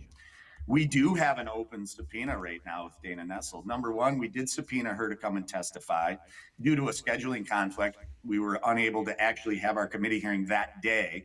So we then moved that committee hearing to another day. And when we said, would you please come and testify, because the subpoena, legally and technically wasn't valid for that day, she refused, and we received a message saying, but we would be happy to send some of our other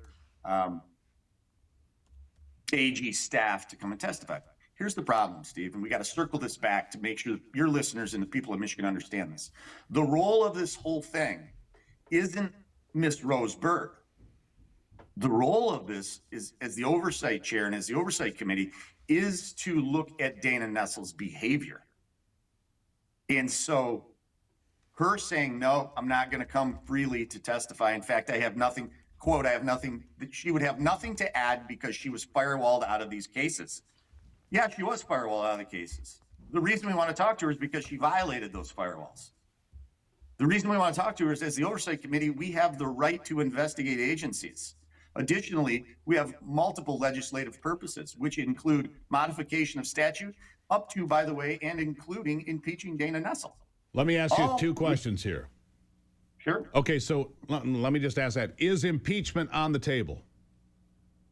I would say that it's never not on the table, right? I would say that that's the best way to look at it. I think we really have to go through what I just laid out to make a determination if we can make the case that, and prove, you got to remember, it's prove the case, right? Can we prove the case that that it's warranted? Here's my next question. In your opinion, did Dana Nessel, by her actions in this case, violate the trust of her office and the trust of the voters of the state of Michigan? Yes. Last question on this point. Based on this case only, and there's another one, on this case, based on what you know and what you've learned, and with Tracy Kornack being charged with felonies in Kent County, and her relationship to Dana Nessel, and what appears to be impropriety from the Attorney General's office, should Dana Nessel resign? Yes. Yes. You know what their defense right now is, Steve? Their defense is that, well, we didn't have that information while we were looking at this. Steve, whose job is it to find that information? It's their job to go find that information. It's complete ineptness. And this is why I said what I said in committee. And by the way, I've been corrected on this. They're either wholly incompetent or they're corrupt. I've had multiple people reach out to me and say, no, you got that wrong, Jay. They're both. Pretty fair, pretty harsh. And there's another case. We only have a couple of minutes left here. Another case of an investigation by the Secretary of State's office into Dana Nessel's wife that also conveniently disappeared. That's correct. Tell us about that one. You've got about a minute and a half. Yeah, so this is a case of campaign finance violation. A recommendation came out of the Secretary of State's office to the Attorney General's office that they believed, based on all the evidence that they were able to collect, that there was a campaign finance violation up to including a potential criminal level. Now remember this, the job of the Secretary of State when it comes to campaign finance is to be the investigating agency. It's not a police department. It is not Dana Nessel's office. It is the Secretary of State's statutory duty to do the investigations into campaign finance violations, and they determined that a violation had occurred. They forward that to the Attorney General's office, in which that time the Attorney General's role is one of two things. Don't bring charges or bring charges. That's it. That isn't what they did. They went out and created their own investigation and then came back and said to the Secretary of State's office, would you take back these charges because of A, B, C, and D? Now, on face value, your listeners may say, well, it seems reasonable if there's information. Here's the thing. That request was made by Dana Nessel in what appears to be a phone call directly to Jocelyn Benson. The request to take this back. How do I know that? Because of an email sent by the staff of Dana Nessel to the staff of Jocelyn Benson that refers to the conversation in which the Attorney General made that request to the Secretary of State, Jocelyn Benson. The disappointing thing in this is, number one, that Dana Nessel did that, by the way, when she should have been completely firewalled away from the case. And number two, that Jocelyn Benson said that they would take it back. Right. We need to keep talking about this, Jay. Keep doing the work you're doing. You know, you could have been retired by now. You didn't need to do any of this. I appreciate the work you're doing. And I'm going to ask one more time, because I want to be crystal clear about this. Should Dana Nessel, the Attorney General of the state of Michigan, resign immediately? I would say this. We all know that people don't have great ethics, but I'm going to say this. If she had an ounce of integrity, she would resign. Jay DeBoyer. We'll talk again soon. Thank you. Thank you, Steve. There you have it. There you have it. House Chair says Dana Nessel, if she had any integrity at all, should resign immediately. We'll be right back.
All right, let's jump right back into it now.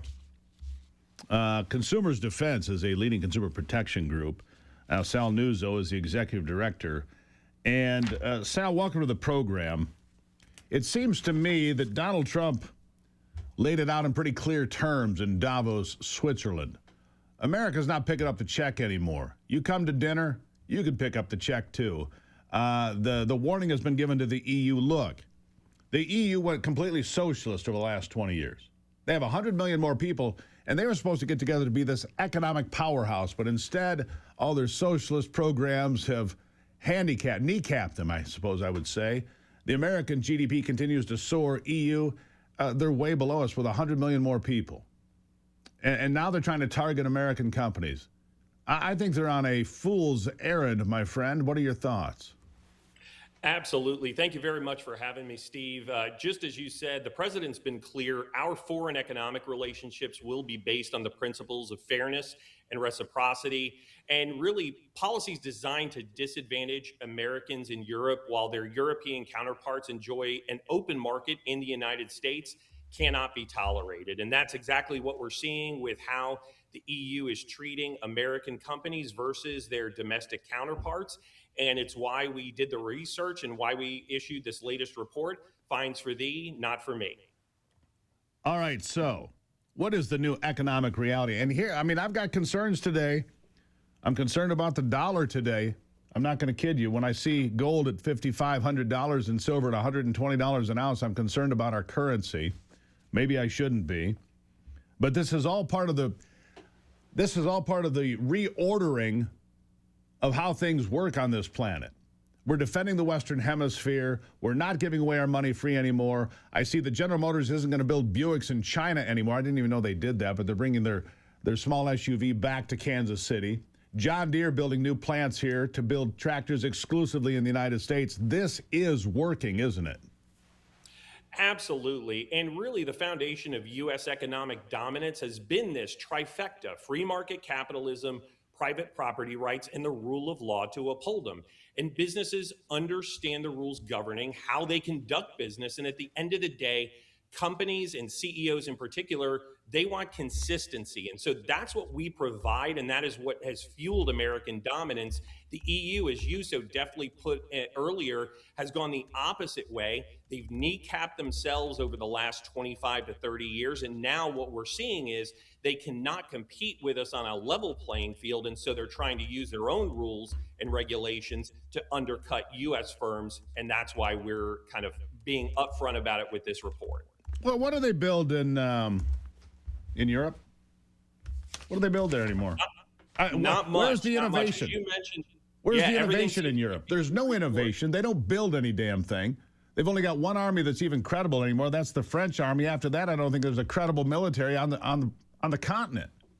Well, they're gone. And the president really set the guidepost for this in his first administration with his approach to tackling NATO. And the same needs to be held for how he approaches this very aspect of what the EU is doing to American companies. And, first we see it in the digital space with how they're trying to go after the largest U.S. tech companies like Meta, Amazon, and others.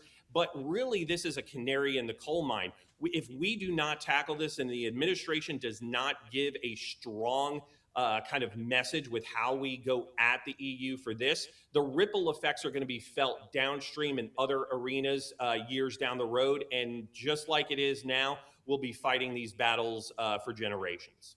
Yeah. I think that the idea of America first is the only idea that matters. I believe that. We're onshoring manufacturing for the first time in any significant way since NAFTA, which was a complete disaster.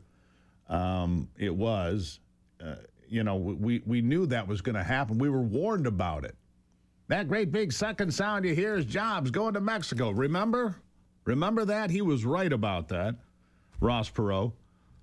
How do we continue to reset the stage for American dominance, not just militarily? We've got that pretty well figured out, but in the world of economics, what do we continue to do here, Sal, to make sure that everything goes in the right direction?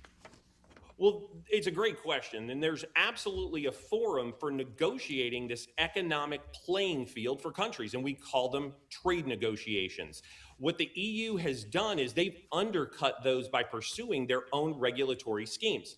Now, if the president has shown anything over time, it's that he's not afraid of entering the arena, playing hardball for American businesses and consumers internationally. So what the EU is doing is saying, we don't like how well you're doing on trade negotiations, so we're just going to go ahead, pass a bunch of new laws and regulations to get what we want. But the truth is, the president does have kind of tools at his disposal. They're continuing this path on in spite of the bilateral trade agreement. And so the U.S. Trade Representative does have Section 301 investigation power. There are other things that they can do. We're currently doing an investigation against Brazil. So some of these tools, I hope we're going to see brought to bear in the weeks and months to come. Yeah, I hope so, too. All very important. There's a realignment of relationships. And look, we've got some powerful trade partners right here in the Western Hemisphere. Canada, not going to be among them, I don't believe. Canada is capitulating to the ignorance, in my estimation. Last word to you. Is Canada of... I mean, what they're doing is crazy. You got 30 seconds. Last word to you. Yeah, and the election of the new Canadian Prime Minister does not bode well for any of the future of bilateral trade agreements or kind of negotiations with Canada in particular. I think they're taking a further leftward path. And I also believe that the president is going to use what he does and how he approaches the European issue with how he kind of approaches and negotiates with the new Canadian Prime Minister in the months and years to come. There you go. Good conversation. Sal Nuzzo, Executive Director, Consumers Defense. Come back anytime, Sal. I appreciate it. Thank you. Thanks so much, Steve. Always a pleasure to be with you. Appreciate it immensely. There you have it. Just keep watching. Oil is on the rise, by the way. So is copper. Commodities on the rise. What does that mean for the American dollar? Something to keep your eye on. I'll be right back.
All right, watching the, and let me just look at this for you. As you know, silver and gold are just on a run. No question about it. Silver and gold are on a run. Gold setting all-time record highs daily. It's over $5,500 an ounce today. It's up $216 an ounce today.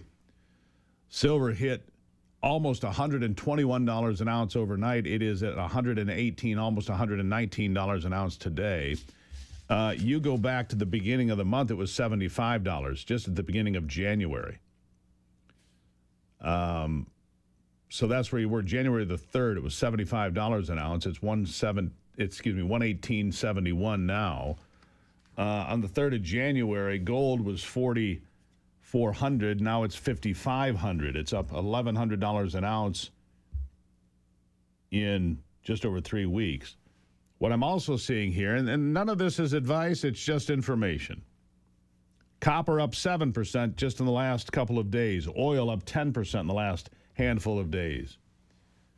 People are spooked. They're getting into commodities. Oil, silver, gold, copper, and other commodities becoming very popular right now. I don't know where this run ends or how it ends or if it ends. I'm just telling you what I know. Silver's up Year over year, 260%. That means if you invested $100 in silver 1 year ago, it'd be worth $360 today. Think about that. If you had invested $1 million in silver 1 year ago, it's $3.6 million today. These are remarkable moves that are don't appear to be cooling off anytime soon. I'll just say that. By the way, I'll tell you what is cooling off. Everything around us. Everything around us. It's cold out there. Did you get your muskox? Did you? The best flannel shirt you're ever going to own, a Detroit company. GoMuskox.com. You'll get the best flannel shirt of your lifetime. Smooth as silk, tough as steel. Oh, you're going to love it. I do. Even when it's really cold. Everybody here loves them. GoMuskox.com. Promo code HEAVYWEIGHT. Promo code HEAVYWEIGHT. You'll save $15. You'll thank me for it. GoMuskox.com. Promo code HEAVYWEIGHT. Get a muskox today. I'll be right back.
All right, back to it now as we continue the conversation. My next guest, Casey Smedley, is a Republican strategist, the vice president of communications at Coin.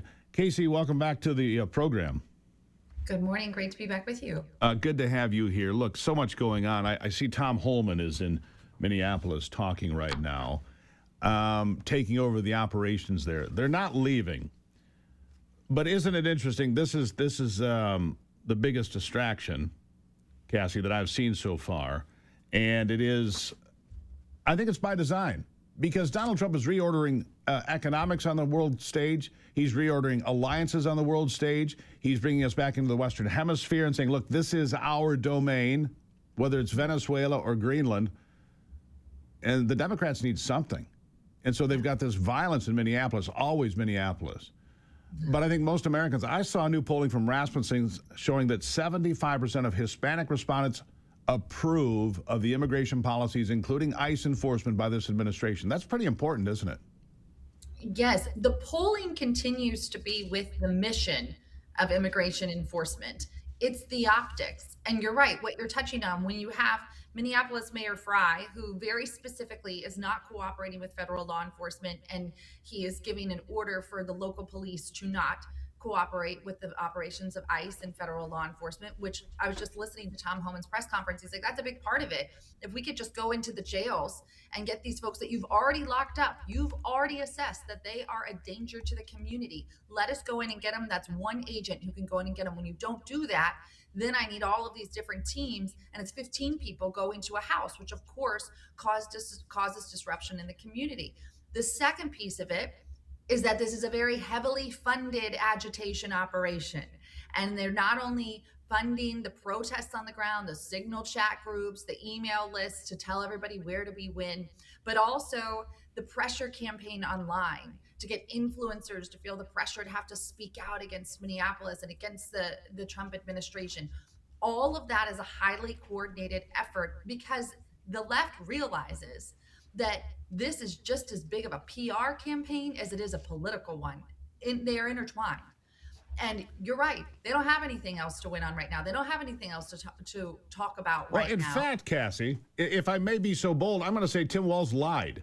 He said, well, we turn over, the people that are in prisons. Well, that part's true, but the local jails, they do not. There were 1,600 illegals arrested sitting in jails in Minneapolis, Minnesota, that they refused to turn over or cooperate with. This is a pretty simple equation. Give us the people that are in this country illegally that have obviously committed more crimes. We'll put them on a plane. The second thing is this. If they're sitting in prison and they've committed these crimes, why are we picking up the tab? Send them back to where they came from. Why are we paying that bill? Please help me because I don't understand. You and me both. But that, again, is when you have these sanctuary cities who have taken it on themselves to uphold the rules and laws of their choosing. This is what you get. And I wish the people of Minneapolis could say, you know what? 2020 was really bad for us, and we haven't recovered from the rise of 2020 when our local law enforcement let us down then. Our local elected leadership, law enforcement, I'm sure would have loved to have helped if they could have. But instead, they were plagued by defund the police every day. And then now, fast forward 5 years, and we're still at it in Minneapolis. There's still the problem. What's the common denominator? It's your elected officials. And yet I have many friends and family up in that area. That's a part of the country that I'm from and related to a lot of people up there. And they're not connecting that dot because it's orange man bad. That's the priority. Because Tom Homan, as you know, and I'm confident you've talked about a lot, he, of course, was Obama's chief deputy of deportation. And everybody seemed okay with it then. I know they had their issues, but CNN's doing ride-alongs with Tom Homan. Everybody's talking about the importance of getting these criminals, Tom Homan got a medal from President Barack Obama for what a great job he was doing enforcing deportations and enforcing immigration laws in America. A medal. And now they want to burn down Minneapolis, and they want to portray these agitators, these anarchists, as heroes. By the way, everybody, I hope, has seen the new footage of Alex Preddy spitting on officers, swearing at them. Arrest me, mother effer. Go ahead, assault me, mother effer. And then kicks out the taillight with his boot of an SUV. This is the peaceful guy who, again, reinserted himself on saying, it's a tragedy that he died. But he kept putting himself in those situations. He wasn't a first-timer. He wasn't a newbie. He wasn't sitting on the sidewalk with a poster and suddenly got shot. That's not what happened at all, is it? No, and I think that's just the first of a lot of footage we're about to see come out. I do wish that it had come out a few days earlier because, again, these things are festering. And, of course, the mainstream media, MS Now, and all of their minions online are all too happy to perpetuate the narrative they put out. Did you see they even photoshopped his picture on MS Now, all to create this narrative that the law enforcement is going after just innocent bystanders practicing their right to peaceful protest. But here's the other piece of this too. This could happen to you. They'll shoot you. No, they won't. You know why?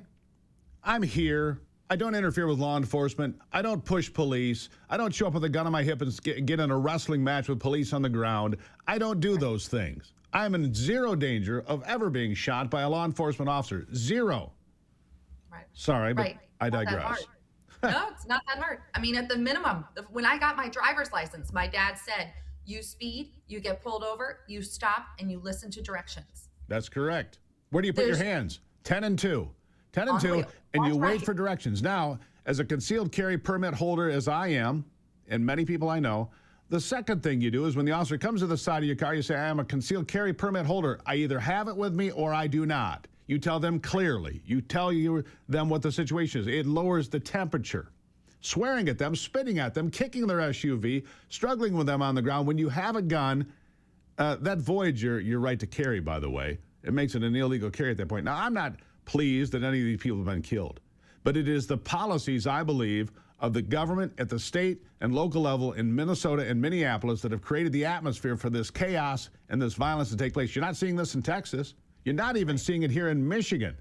Last time I checked, we've had a Democrat governor for 8 years. You don't see it here because we don't play those games, right? Right. That's right. And if you saw the president talk about this the other day, or just yesterday, I think, and you know that it's National Guard versus ICE, but in Washington, D.C., which is not too far from where I am, in Memphis, Tennessee, both cities that are governed by Democrat mayors, very blue cities, but are cooperating with having the federal presence in their cities, and they're not in the headlines. There's a reason for that. Because it's working. And the president talked about it yesterday at the Trump Accounts event, that crime is down. Washington, D.C., crime is down 78%. I lived there for 13 years. I brought my babies home to a house there that we eventually left because primarily it was not safe for us to raise them there. Every day there was too much going on around us and we were becoming desensitized to it. Yeah. When there is that cooperation, you do not see this unrest. That is the key element that is missing in Minneapolis. It is. One last point. Crime in America, as you mentioned, down to its lowest level of my lifetime. Murder, armed robbery, rape, assault down. And yet, we sold 3.5 million new guns in America last year. Weird. Apparently, it's not the gun, Cassie. I really appreciate you being here. You come back anytime. Always enjoy talking to you. Thanks, Steve. Have a great week. You too. There you have it. Cassie Smedley. Good stuff. Better stuff ahead, maybe. I mean, if you like Ivy, I do. I certainly do. She'll be here with her thoughts and observations of the circus we watch every day after this.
I have a breaking news update before I bring Ivy in.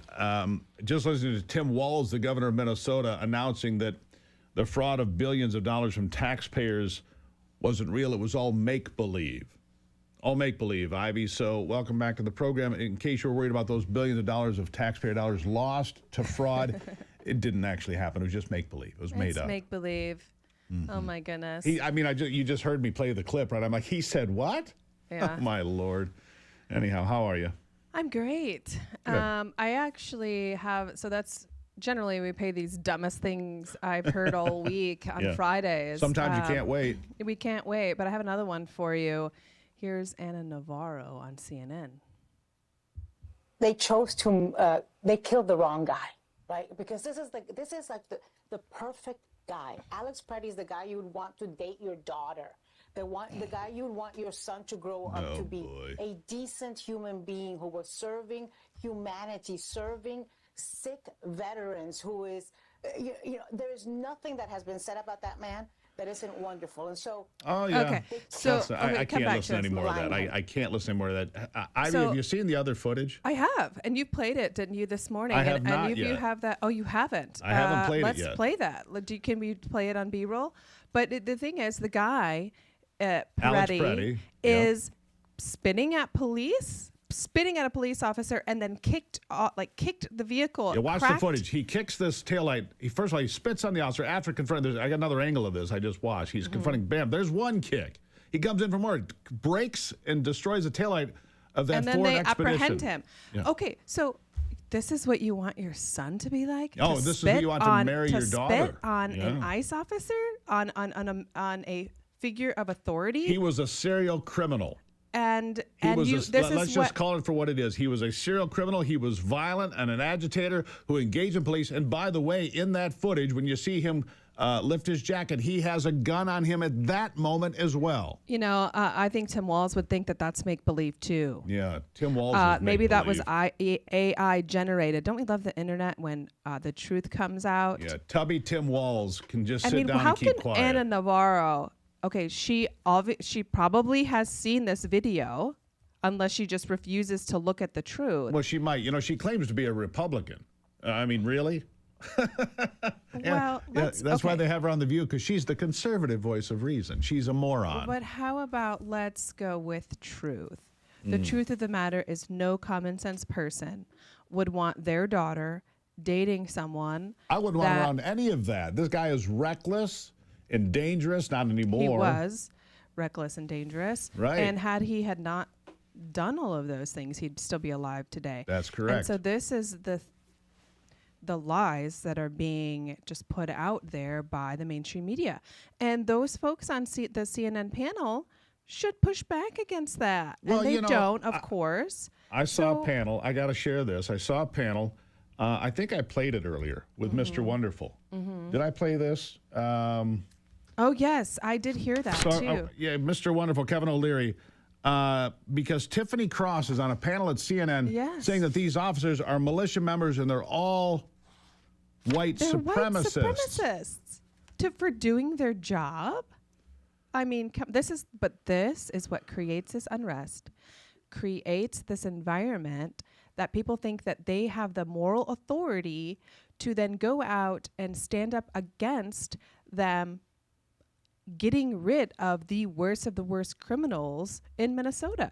It's, quite frankly, I don't understand why the community, the Minnesotans, I don't know if that's actually what you call Minnesotans. Yeah, that's good. Why they aren't standing up and protesting against these radicals. Because how do these people... Because they have jobs? They're promoting... They don't want to get shot? The criminals in the streets. I don't know. No, this is not a mom and pop protest. This is an organized, really military operation at this point. I've seen the Antifa folks online saying, arm up, it's time for war. They get trained to do this. Yeah. Plus they have these organized signal chats and so forth. The comms are great. They're all talking to each other. The comms disappear from time to time. They're all using fake names and away they go. And they're following police. It's all by design, but it's only in Minneapolis, as my previous guest just pointed out. Exactly. It's not happening in other countries, and I do Other states. Other states. Thank Right. you. That's all right. I just don't understand it. One and two, I don't necessarily like putting so much attention on it because I do think there's a lot of outstanding things that are happening in our country. Agreed. But I do always want to make sure that we point out the truth. And for shame on Ana Navarro for going out there and saying this is the guy that they killed the wrong guy. He's like a perfect person. Yeah. First of all, no one's perfect. Second of all, it just is not somebody that I would ever want my children to Anywhere. either be around or date. Right. So anyhow, that's We watch closely who our kids associate with. We Oh, always yes. have. He would not be on the good list. He'd be on the don't even go near this. He's nuts. he is nuts. Certifiably. Well, he was a nurse. Well, okay. So that's as if every nurse is somehow a hero. They're not. Yeah. Every cop's a hero? No. Do I support law enforcement? Absolutely across the board. But is every cop a hero? No. Come on. Wake up, people. Yeah, wake up for sure. Well, on a more positive note, Good. there was a struggling Florida woman. She was 92 years old. She was working to get her bills paid, and she came across this woman who raised $65,000 in donations for her to retire. How nice. And so this is the one thing that I love about social media. There it is. A community comes together, they tell the story about this woman, and then they just get her fundraising so that then she can retire and not have to work anymore. And so that's pretty cool. It was Muriel Connick from Florida, and she was able to retire after that.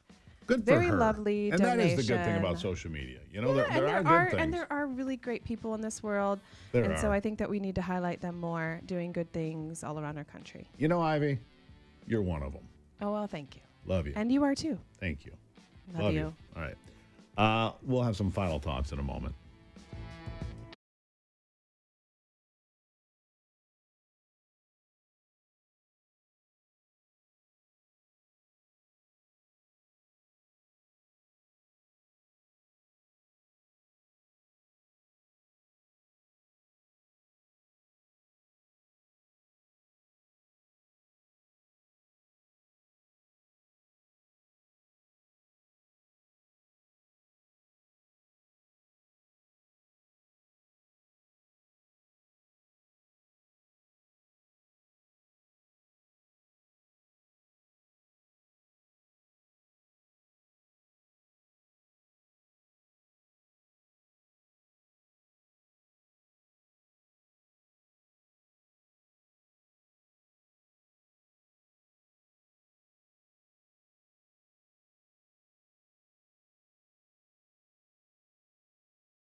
All right, so we're watching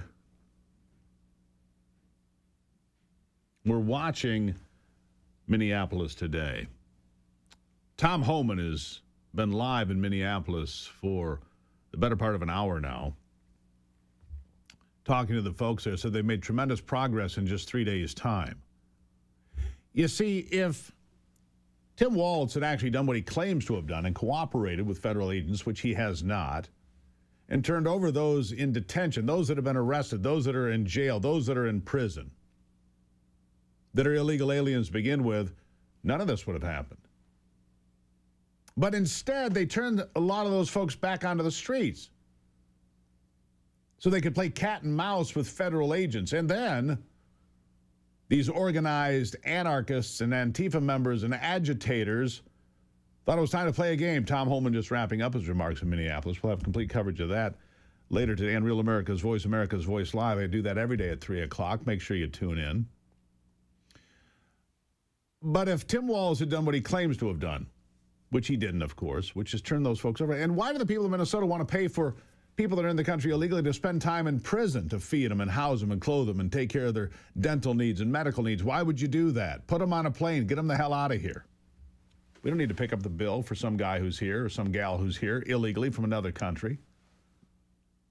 And if Tim Walz would do what other states do, including my own, if you've been arrested, you're in detention, you go. Sorry. If you break the law, you go. Now, for the folks that are here that have not broken the law except to come in illegally, maybe there's a conversation to be had. But until we clean up the mess created by Biden's administration, no conversation until we figure that out first, including Minneapolis first and foremost. Period. Not negotiable. Fight the good fight, keep the faith. God bless America. I'm Steve Gruber. This is The Steve Gruber Show. And remember, only you, my friend, can save America.